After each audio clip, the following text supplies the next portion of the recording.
રાજકોટમાં greenfield cricket ground Jamnagar road ખાતે રાજકોટ શહેરમાં આરોગ્ય ક્ષેત્ર સાથે જોડાયેલ ડોક્ટર અને હોસ્પિટલ સ્ટાફ માટે અનોખી ક્રિકેટ સ્પર્ધા હોસ્પિટલ પ્રીમિયર લીગનું આયોજન કરવામાં આવ્યું. એચપીએલ સિઝન 1નું ગઈકાલે રાત્રે સમાપન થયું હતું. આ ટુર્નામેન્ટમાં અનેક મહાનુભાવ ઉપસ્થિત રહ્યા. ટુર્નામેન્ટની રોમાંચક ફાઇનલ મેચ ઓર્બિટ 11 અને બ્લેક પર્લ ટીમ વચ્ચે રમાઈ, જેમાં ફાઇનલ મેચ વિજેતા બ્લેક પર્લ રહી. વિજેતા ટીમ અને રનર-અપ ટીમને અદભુત ટ્રોફી અને રોકડ પુરસ્કારથી સન્માનિત કરવામાં આવ્યા. આ ટુર્નામેન્ટને સફળ બનાવવા સહયોગ આપી રહ્યા છે. આ ટુર્નામેન્ટમાં સ્પોન્સર તરીકે Plexus hospital, backbone hospital, landmark hospital, Apollo home care, urban jungle, the Pataro menswear, Shri Balaji ambulance service, work away, DD medical, Pragati insurance, pest control service, Aradhana education, orbit cardiac centre, Aurelius fire અને સેફટી જોડાયા હતા. રાજકોટમાં પ્રથમવાર માત્ર hospital અને medical ક્ષેત્રના લોકો માટે આ પ્રકારની વિશેષ ક્રિકેટ લીગ યોજાતા આરોગ્ય ક્ષેત્રમાં ઉત્સાહનો માહોલ જોવા મળી રહ્યો છે. ટુર્નામેન્ટના આયોજક જિગ્નેશ કવિરાજે જણાવ્યું, અમારી આયોજક ટીમ કિશન વાણિયા, કલ્વિન મોરી, દીપક પરમાર, જાવેદ છાછર, વનરાજ વાણિયા, જોગી જોગરાણા બધાની 2 મહિનાની સતત મહેનત કરી આ ટુર્નામેન્ટને સફળતા મળી છે અને સમગ્ર ટીમનો સાથ સહકાર મળવા બદલ આભાર વ્યક્ત કર્યો. આગામી માર્ચ મહિનામાં નર્સિંગ સ્ટાફની ગુજરાત લેવલની ટુર્નામેન્ટનું આયોજન કરવામાં આવશે.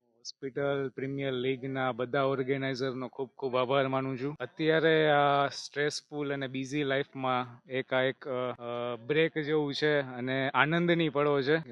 આ રીતે આટલું મોટા પાયે ઓર્ગેનાઇઝ કરવું અને આટલી ટીમોને એક સાથે રમાડવી બહુ અઘરું કામ છે. છતાં એચપીએલની આખી ટીમે બહુ સરસ રીતે અને ટાઈમ ટુ ટાઈમ બધું ઓર્ગેનાઇઝ કરીને બધી ટીમો સાથે કોર્ડિનેટ કરીને આખું આયોજન કર્યું, જેના માટે ખૂબ ખૂબ આભાર માનું છું. અને બહુ મજા આવી, બહુ એટલે બહુ મજા આવી. આખી ટુર્નામેન્ટમાં એકદમ બહુ મજા આવી કે જેનું કઈ વર્ણન કરી શકાય એવું નથી. બહુ સરસ આયોજન.